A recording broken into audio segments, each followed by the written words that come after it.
સતયુગ પૂરો થયો અને નવસૃષ્ટિનું નિર્માણ થયું.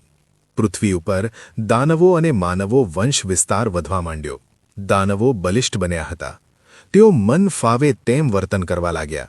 તેઓ યજ્ઞમાં ભંગ પડાવતા અને જો તેની કોઈ સામે થતા તો તેને ખડગના એક જ પ્રહારથી સીરી નાખતા.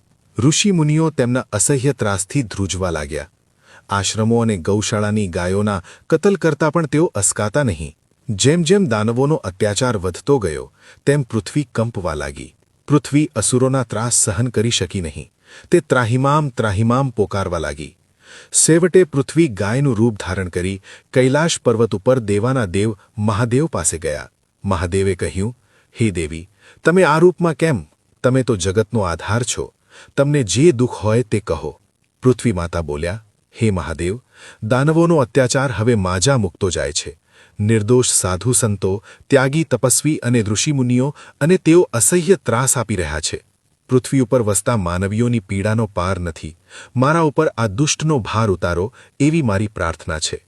મહાદેવ કહે છે, જ્યારે જ્યારે તારા ઉપર પાપનો ભાર વધે છે ત્યારે શ્રીહરિ વિષ્ણુ અવતાર ધારણ કરે છે અને ધર્મની સ્થાપના કરે છે. સદાશિવ પ્રસન્નતાથી કહે છે, ધર્મધ્વંશ નિવારવા વિષ્ણુનો નિર્ધાર. ધર્મ સ્થાપના કાજે યુગે યુગે લે અવતાર. ત્રેતામાં શ્રીરામ ને દ્વાપર કૃષ્ણ મુરારી, કળિયુગમાં પીર રામદેવ વિષ્ણુના અવતારી. આમ કહી અને પૃથ્વી માતા વિદાયની થી.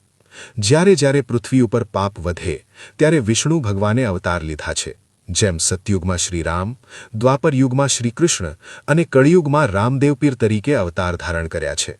મિત્રો, તેમાંથી આપણે રામદેવ પીર બાપા વિશે સંપૂર્ણ ઇતિહાસના વિડીયોની એક આખી સિરીઝ બનાવવાની છે. તો અમારી સાથે જોડાયેલા રહો. તમને અમારા વિડીયો પસંદ આવતા હોય તો વિડીયોને લાઇક કરી અને કોમેન્ટમાં રામદેવ પીર અવશ્ય લખશે.